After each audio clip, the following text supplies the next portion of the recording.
Hello and welcome to the first video in a new series putting ArduPilot onto a flight controller in a flying wing. Now, for those of you that are eagle-eyed, you'll realize that this isn't the one that we're about to build. This is the one that I've just finished building, and in fact the series is just coming to a close on the channel. So if you haven't already watched this, I'll put a link here so you can go and have a look at it. This was a bit of a test for me. ArduPilot family of technology, so ArduPlane, ArduCopter, running on a Chibios operating system, which allows it to run on the cheap and cheerful flight controllers now. Things like the Omnibus that's in here that costs about £20 rather than a Pixhawk. That smaller size also means that I've been able to squeeze it in here with the GPS and in a little 600mm wing that's pretty much bulletproof. I can go out and fly it like I stole it in manual mode, or put it in fly-by-wire A mode and have a nice cruise around. I've got all the GPS functionality, I've got the ability to download logs, look at my flights in 3D in Google Earth, use telemetry on things like the Tyrannus. It has been fantastic. I've been impressed, and not a lot of things in this hobby really impress me or blow me away, but this has. But there are a couple of things on here that I would like to play with that I'm kind of run out of room on this smaller form factor. This is one of these little models that is just my go-to wing now. It does everything. Apart from, it won't fit an action camera in it, so I can't film the flights from that point of view. So I kind of want to do that. I'd like to try it with ArduPilot on a flight controller with Crossfire. Two things really. One, to kind of give me better control over the plane when it's at the edge of legal range, but also to allow me to play with things like the telemetry on Crossfire, which a lot of you have been asking about. Need to say a big thank you to Patrons at this point as well. I did a poll asking what I should do next, and the Patrons were really good in responding, and most of it was to do another wing build. So hopefully this is going to scratch your itch for all those Patrons that voted. A couple of other things I'd like to do. I'd like to play a little bit more with the telemetry options and potentially add a second camera. So have an FPV camera at front, have a action camera recording everything. The RunCam 5 that I looked at in June is a beautiful camera, and I want somewhere to put that, so that needs to go in here. And I also want to have a downward facing camera that I can switch to when it's in autonomous mode, and I can just watch the countryside roll by. So let me go through all the technology that I've chosen for this next build. I'll put links in the description so you can see exactly what it all is if you want to follow along. I've decided, because I've had such a fabulous experience with this, I think we probably need to build a full-size AR wing, the 900mm version of this. I've got the version 2 here, which has the skid plate and stuff in it. But let me, before we get and talk about that model in a little bit more detail, let me talk about the electronics that's going to go in it. So the first consideration is going to be the flight controller. Rather than use the little Omnibus, the £20 flight controller, this is a little bit more expensive, but it's a far more capable flight controller. This is the Matek F405-Wing. I've already used one of these in an iNav build inside my TBS Caipena 2 wing. It's just bulletproof. It works beautifully. A little bit of soldering to put all of the pins on here, and amazingly well, the USB port points up, which means you can plug the USB cable in even after you've installed it into the model. There's lots of additional UARTs in here, at least 2 or 3 spare ones, and we can use those in the build to explore some of these other things that I want to play with telemetry and control systems. The next thing then is we're going to need a GPS. I'm going to use the same kind of GPS as I used in the iNav Bixler build.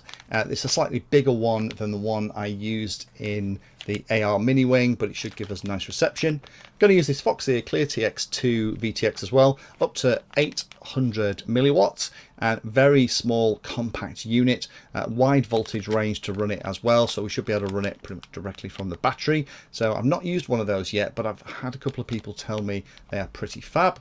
Next thing then is going to be the camera. So the camera I'm using is one of my favorites. It's the RunCam Eagle 2 Pro.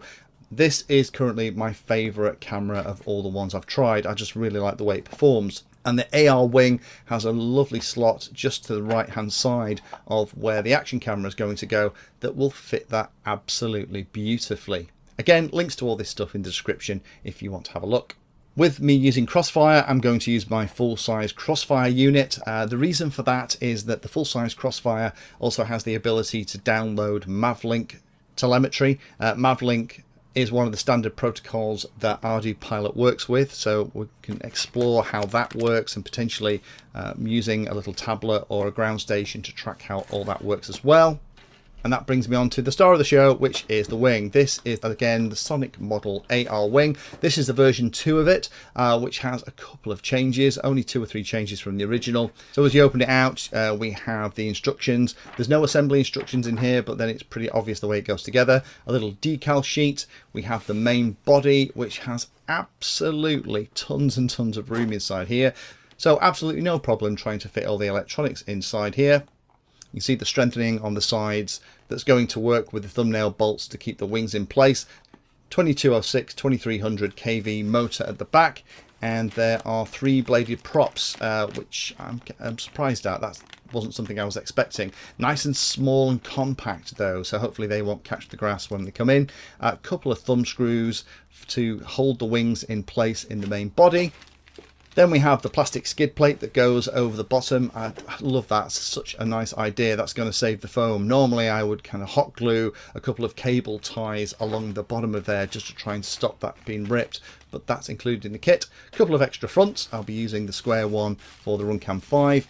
A couple of winglets. We have the standard foam ones and we have the wooden ones as well if you want to take off vertically. I'll probably just use the foam ones. We have the different supports and mounts for the different camera types, depending on the camera that you want to put in. And then we have the wings. So this is the left wing, all of the servos and everything already installed. This is the plug and play kind of version. So we're just going to need the receiver, battery, and then we're going to put all the other bits in. Loads and loads of reinforcement, carbon reinforcements through the elevon, really nice. CG mark is molded into the wing. I do like when Sonic model do stuff like that. Big gap in the front where that Eagle 2 Pro camera is going to sit.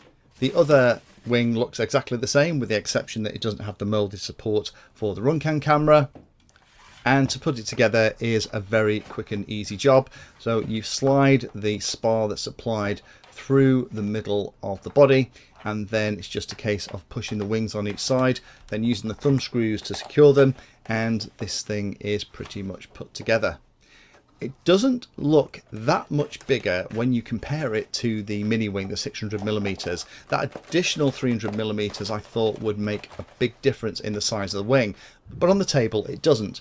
But what it does make a big difference in is the amount of room inside for all the electronics. This is much better suited than the little AR mini wing that I played with last time to put a flight controller and things like ArduPilot inside. So join me in the next video in the series where we shall follow along and start putting this all together. I'm not going to labour some of the points. We're going to go through this at a reasonable pace. So if you haven't already watched it, go and have a look at the series that's on the playlist. Again, links in the description for the AR mini wing build using ArduPlane and the Omnibus flight controller, so that you can see all the really cool stuff that it does. Thanks for watching the video and watching right to the very end. You can find me in all the usual places on social media, and if you like the video and like what I'm doing here, then hit the subscribe button and hit the bell notification icon too. If you really like what I'm doing, you can go the extra mile and become one of my Patreons for access to me directly for support, and also giveaways and regular updates too. If you're looking for particular content, then check out the playlist. I organise all of my videos into playlists, so if you're looking for a particular topic, you can find everything here. If it's called Introduction To, it's designed to start very simply and build on that simple introduction to teach you all about it. If it's called For Beginners, then that is really aimed at people who are brand new to that part of the hobby. You can also search on YouTube for anything that you're interested in using the search function at the top. So iNav Painless 360 will find all of my videos and even the playlists around iNav. So thanks again for watching and happy flying.